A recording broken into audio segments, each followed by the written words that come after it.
Have you ever walked away from a conversation, playing in your head everything you should have said but didn't? Not because you didn't have the words, but because something in you said, "Stay quiet. Keep the peace. Don't stir things up." That voice wasn't wisdom. It was fear, dressed up as virtue. You were taught that confrontation is immature, that anger is ugly, that silence is grace. But here's the ugly truth every time you let it slide. You betray the person you're supposed to protect yourself. In school, at work, in your family, you were taught to be agreeable, not authentic. You learned to prioritize other people's comfort over your own boundaries. And now you confuse being easygoing with being invisible. This kind of silence doesn't lead to peace. It leads to slow erosion. Your confidence dissolves. Your needs feel like a burden. You start to believe that your truth is too much. And resentment, it becomes your native language.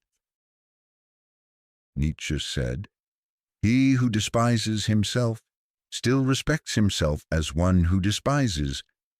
But the one who stays silent while being crushed, he is beyond pity."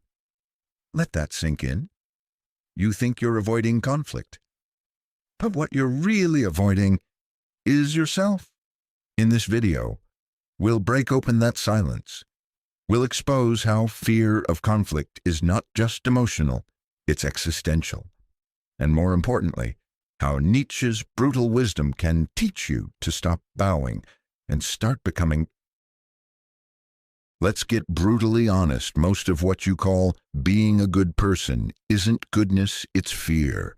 Fear of confrontation, fear of not being liked, fear of standing alone. Nietzsche saw this clearly. He didn't buy the polite surface of society.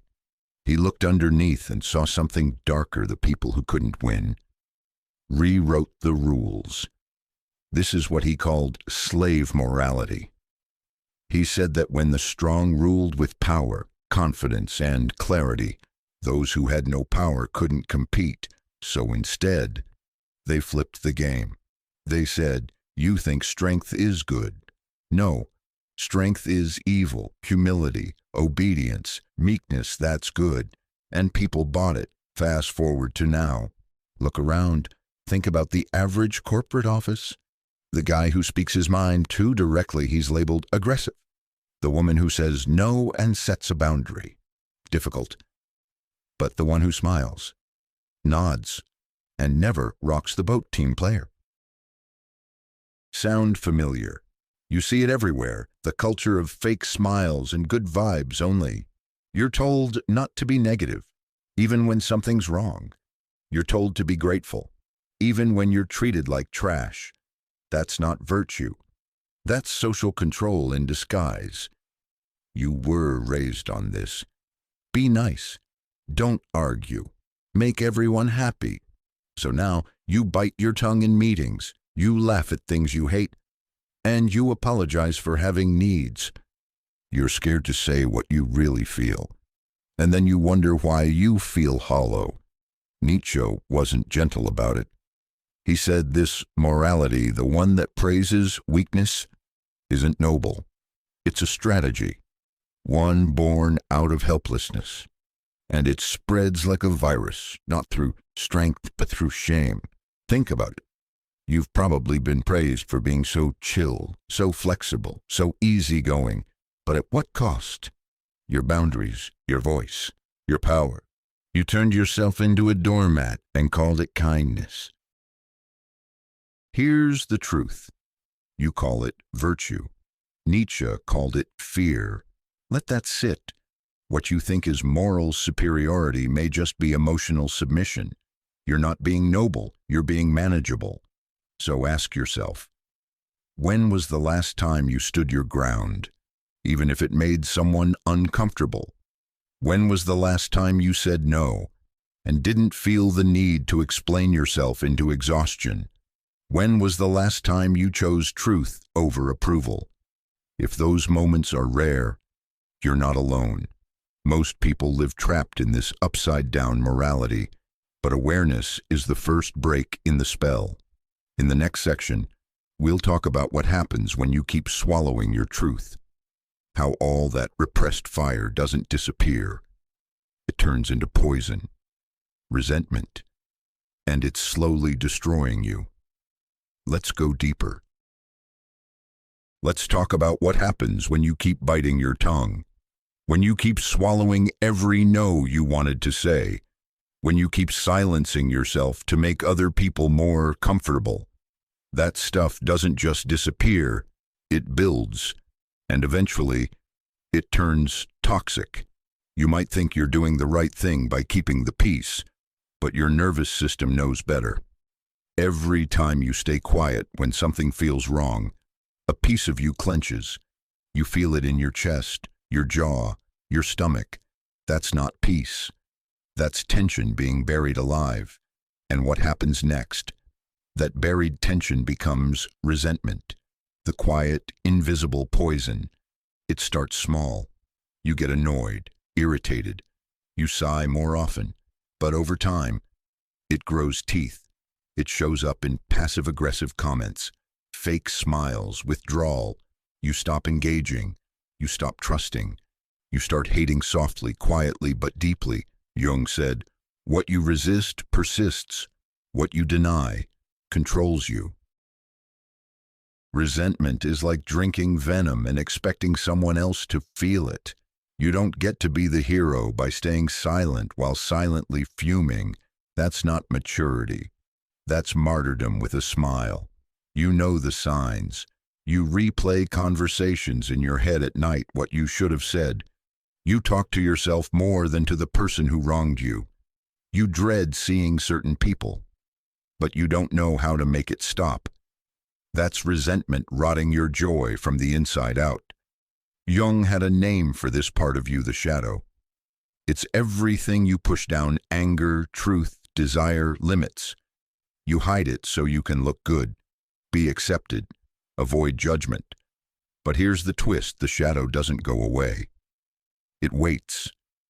And the longer it waits, the stronger it becomes. Eventually, it leaks out. Maybe in sarcasm, maybe in distance, maybe in a breakdown you can't explain. The shadow speaks in silence and slips in through your reactions. You can't control what you've refused to face. So ask yourself, who are you really mad at? The people around you or yourself for not standing up when it mattered? Be honest. How long have you been holding this grudge? Quietly, pretending everything's okay. You think staying silent makes you the better person. It doesn't. It just makes you the one quietly imploding. It makes you easier to control, easier to manipulate. It makes you forget who you are. Resentment isn't just an emotion. It's a system crash, a slow, invisible self-destruction. And it all starts when you stop expressing yourself. In the next part, we're going to break that cycle and talk about the only thing that can detox this poison, reclaiming your will to power. Because if you don't reclaim it, your resentment will. Let's get something straight. Most people don't fear conflict because they're peace-loving. They fear it because deep down, they equate conflict with rejection. If you speak up, someone might not like you. If you push back, they might leave. If you draw a line, you might lose love, and that terrifies you. We say we're just trying to keep the peace, but what we're really trying to keep is connection, approval, belonging, for many men especially. The fear isn't about the argument, it's about being seen as too much, too aggressive, too difficult. And we learned this fear young. Think back, in school. You were punished for speaking out of turn. At home, if you questioned authority, you were disrespectful. In church, if you had big emotions, you were ungrateful. You were told to sit still, smile nice, obey quietly, and it stuck. So now, as an adult, you second-guess yourself in every tough conversation.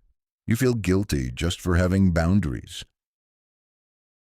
You hesitate to call someone out because somewhere in your body, you still feel like that little boy getting scolded for talking back.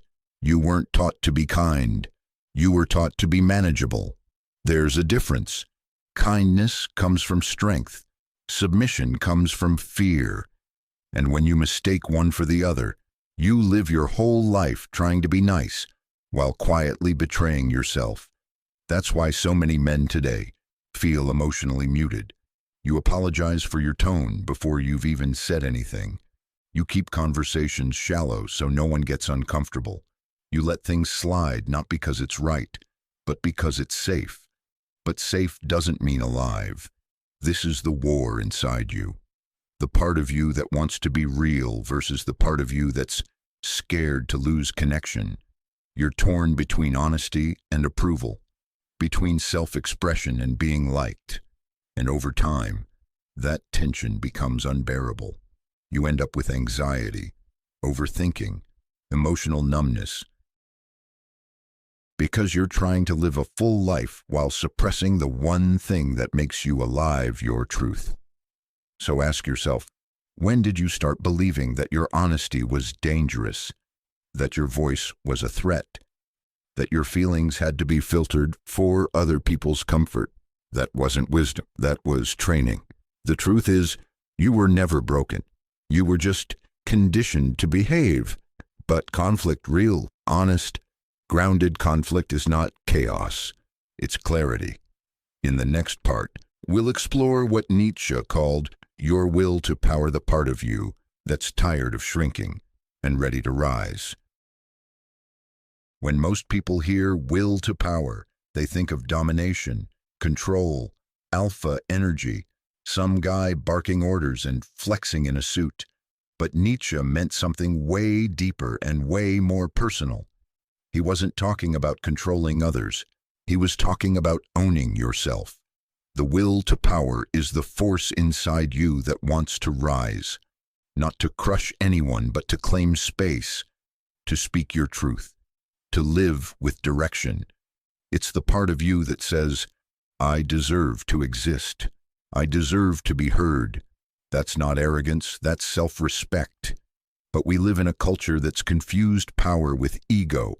Everything's about being the alpha, grinding 24/7, always hustling, always dominating. It's performative, loud, shallow, and honestly, exhausting. Real power isn't noise, it's clarity. It's the quiet confidence that doesn't need to prove anything. It's the guy in the room who doesn't talk much, but when he does, everyone listens, because he's not performing, he's aligned. Picture this: a lion, muzzled, locked in a glass box. People walk by, point, admire his strength, but he can't roar. He can't move. That's how most people live. Full of power, full of instinct, but caged by conditioning. You were taught to tone it down, to play it safe, to smile when you wanted to scream, to be liked, not real. And over time, you learned to fear your own strength. You convinced yourself that shrinking made you better. It didn't. It just made you quieter. Reclaiming your will to power isn't about becoming a bully. It's about stopping the betrayal. It's about listening to the voice inside you that's been saying, there's more to me than this. It's not about dominating others. It's about refusing to be dominated by your own fear. So the next time someone tells you that power is loud, aggressive, or egotistical, remember this: the most dangerous man in the room is the one who knows he doesn't need to prove anything.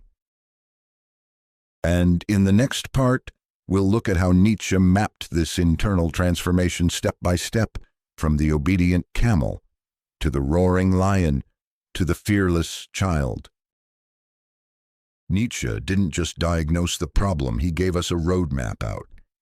He described 3 inner transformations the spirit must go through from camel to lion to child.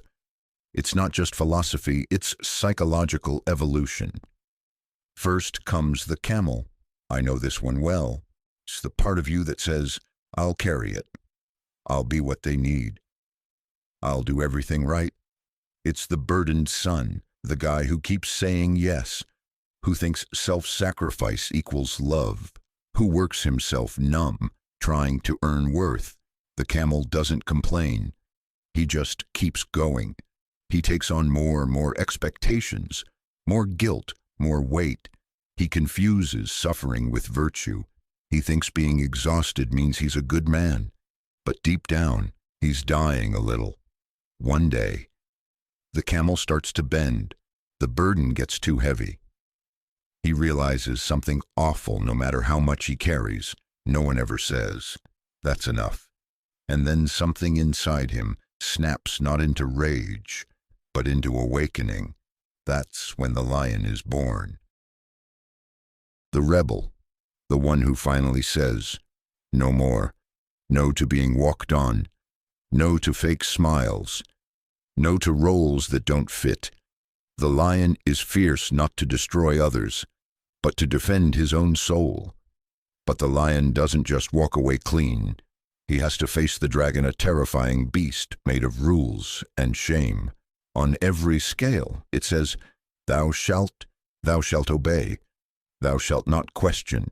Thou shalt not speak too loud. To defeat the dragon, the lion must risk rejection, failure, even loneliness. Jung called this individuation the battle to break away from the false self you built for others. The lion stage is when you become your own person, not who the world programmed you to be. It's painful, but it's where your freedom begins. Then, if you survive the fight, comes the child. The rebirth, the one who is no longer reacting to the past, but creating the future. The child doesn't carry burdens. He dances, he plays, he invents his own rules. The child isn't naive, he's fearless. He knows what he's overcome. That's why he's light. That's why he's free. He no longer needs approval or rebellion. He's just himself, wild, whole, unapologetic. These aren't just stages, they're steps in your evolution. Maybe right now, you're still the camel, bending under weight you never chose. Maybe you're the lion, roaring for your freedom. Or maybe, just maybe, you're finally becoming the child, finally ready to create, to live, to be. In the next part, we'll explore what happens when you stop living for others and start becoming who you truly are. Nietzsche called it the highest challenge, not to follow someone else's script, but to become who you are. Let's go there. Here's a truth most people don't want to hear. If you never enter the fire, you never learn your shape. You can't know who you really are until you're challenged, until you're tested, until something or someone pushes back. Conflict isn't just chaos, it's a mirror. It shows you what matters to you, what you'll fight for, what makes you speak up, and what makes you go silent. Without conflict, there's nothing to bounce off of, no reflection, no definition, no depth. And yet, we've been sold this dream of peace at all costs, a sterile, conflict-free life. But you can't grow in a vacuum. You can't evolve while walking on eggshells. Growth is messy. Real life includes friction. Without it, you stay soft. You stay shapeless. Think about it. Who were you during the last serious argument you had? Did you shrink, explode, go numb? That's not failure. That's data. It shows you where you still need healing, where you haven't built your voice yet. We always say we want to be authentic, but authenticity doesn't show up during yoga class and sunsets. It shows up when you're shaking, but still say what you mean. When someone pushes your boundary and you actually hold it. When you walk away, not to hurt them, but to protect you. That's the fire. It's not about destruction, it's about refinement. Just like metal is tempered in heat, your character is shaped in tension. You walk through hard moments and you come out knowing, that's who I am. And if you avoid all that, You stay vague, adaptable, palatable, but at what cost? You lose yourself in other people's comfort, and one day you'll look in the mirror and not recognize the man staring back. So next time life brings conflict to your door, don't run. Look closer. It might be the very thing revealing you to yourself. In the next part, we'll talk about the real cost of always staying silent and why it's not just unhealthy, it's a form of complicity. Let's be real, your silence doesn't make you noble. It makes you complicit. That's the hard truth. Every time you stay quiet when something's wrong, you're not avoiding harm, you're reinforcing it. You're teaching people how to treat you. And the lesson they're learning, I can get away with it. Think about it. The coworker who talks over you again, the friend who makes that joke that cuts deep, the partner who crosses your boundary and shrugs it off. You don't say anything. You tell yourself it's not a big deal, but it is, because every silence chips away at your self-worth. And it's not just personal, it's cultural. Look around. Corruption thrives when people stay silent. Abusers stay in power because no one wants to make a scene. Injustice spreads because too many people are staying out of it. But silence isn't neutral, it's a green light. It's like being a soldier on a battlefield and laying down your shield, not to surrender but to pretend there's no fight. You stand there exposed, hoping if you're quiet enough, the enemy won't notice you. But it doesn't work like that. The world doesn't reward quiet suffering, it exploits it. And the cost, you become bitter. You start feeling invisible. You resent people for crossing lines you never defended.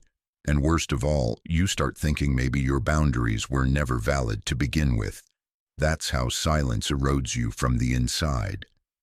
Listen, nobody's going to save your dignity for you. That's your job. Nobody's going to speak your truth if you won't. That's your voice. You have a right to peace. Yes, but not at the expense of your integrity. So ask yourself honestly, am I being peaceful? Or am I just being passive? Am I avoiding conflict? Or am I abandoning myself because there's a difference? And knowing that difference changes everything.